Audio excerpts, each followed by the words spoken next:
Welcome to Second Take, the show that focuses on the issues behind the news. A legal advisor from Bowman Gilfillan explains that temporary changes in the rate of exploitation, such as that seen at mining giant Anglo-American Platinum, may not necessarily justify the termination of mining rights. Mining Weekly editor Martin Creamer tells us more. Welcome, Martin. Thanks, Shannon. Now, firstly, what is a mining work program, or MWP, and when is a mining right holder entitled to apply for an amendment to this MWP? Yeah, there's a lot of jargon around, but it's all part of this legalese in the MPRDA, and that's another bit of jargon, but that is the Minerals and Petroleum Resources Development Act. And this act has been criticized for a long time, but you can see there are aspects of it which make sure that when times are tough in mining, there can be relief. There's provision in the Act to give you that relief. So although you commit the government, when you go for a mining license, to this mining work program, the MWP, it might be 30 years of work at a certain rate. If conditions change, you can apply to the minister for relief and say, look, everything's changed in this industry. It's no good me producing at this rate now. I'm going to end up with a huge stockpile. We're going to ruin the market. So, let me mothball, close, postpone, suspend. Or if you are going to close, you can also evoke Section 52, because there might just be something that's come to the end of its life, or it's not profitable, or it wasn't what was expected. You've got that risk mitigator. And also Section 102 of the MPRDA says that the minister must be reasonable. So you can't have this unreasonable.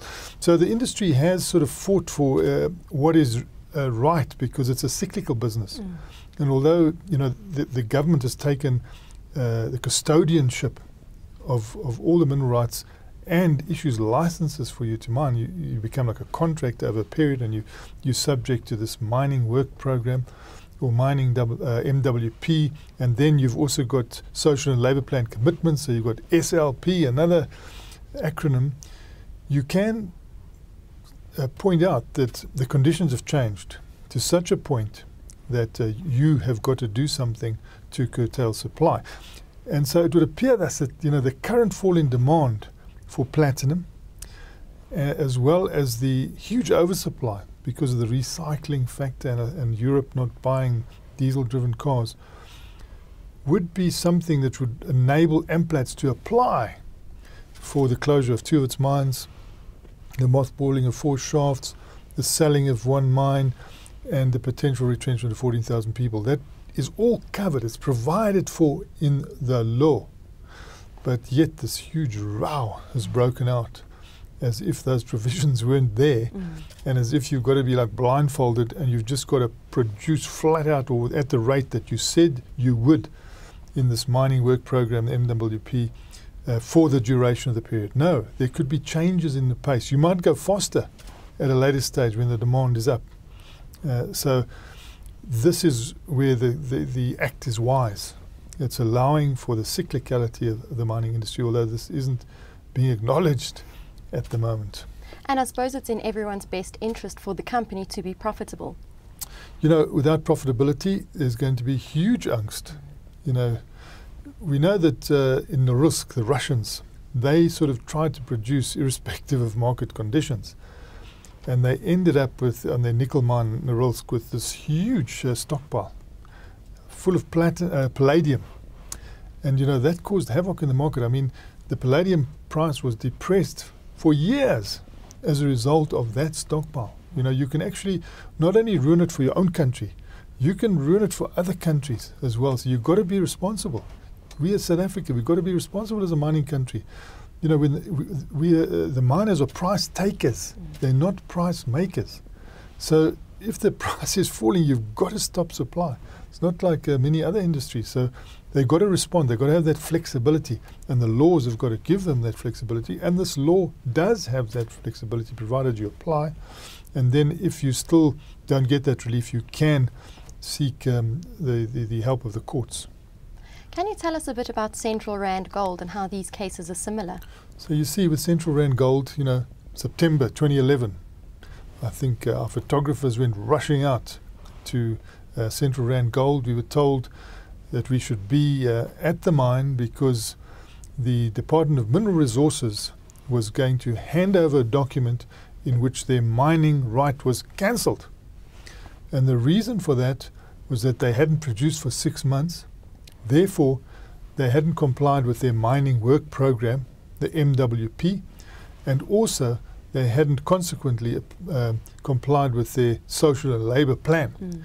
So they were handed a document which said, your mining right is cancelled, you may not continue from this point on. And I think we all witnessed it, even people in this room witnessed it photographically, etc. Central Randgold, which is listed in London and Johannesburg, rushed off to the courts as a matter of urgency and applied for a temporary suspension of this cancellation, which meant that they could still continue operating and dealing with the flood risk. The minister agreed to that, so they were granted a temporary suspension, but they didn't stop there. They then rushed to the high courts and they asked for a review. And when they applied for this review, they got the review, and the mining right was reinstated without any contestation by the minister. So at that point, the minister just caved in. So it's, I think it behoves them not to threaten. You know, they mustn't bark unless they can bite. And otherwise we have repercussions. We can see what's happening to the rand at the moment. It's weakening. We also had, you know, the Secretary General of the ANC go on national radio and intervene in a debate. He wasn't actually asked to take part in the debate, but he came through on radio and said, I want to take part in this. And then he said on national radio that Anglo-American is stealing our money, you know. And this then was translated into English, German, French, Scandinavian. It's gone flooding around the world. And we can see now investors took fright. Even the short-term investors took fright. And the rand went over to 9 rand to the dollar. So, you know, the repercussions are huge in these statements that seem to be made without much thought. I would also like to see some sort of substantiation. What does he mean by Anglo-American has stolen our money? I think it might be relating to the fact that, you know, their domicile is now in London, not in Joburg, but there could be other things which I hope, you know, Gwedi will explain to us, because we're going to get him on the line in a few minutes. Now, what about the future for this situation?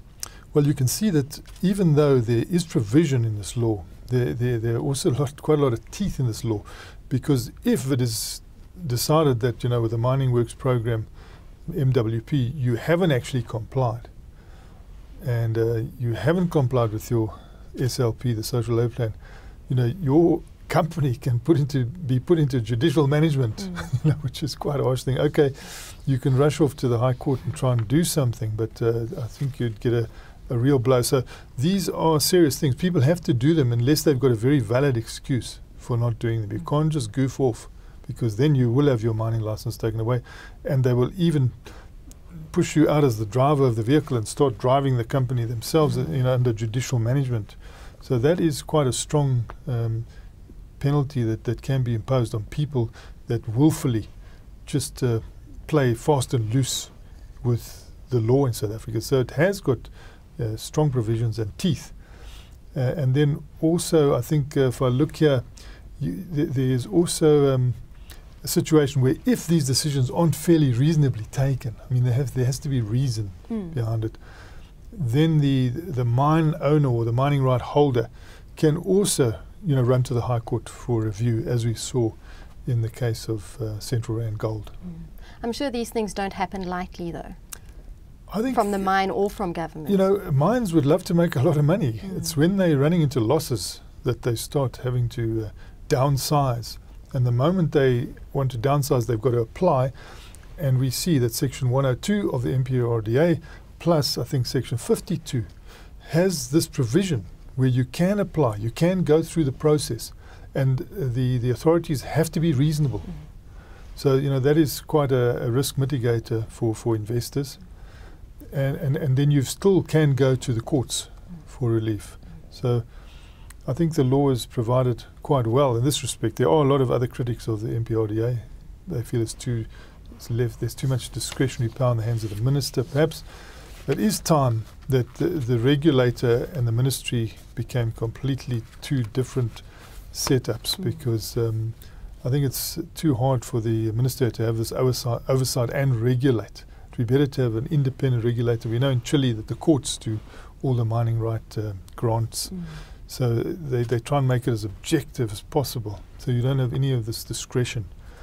And I think they are right that there is quite a lot of discretion, and therefore there's uncertainty.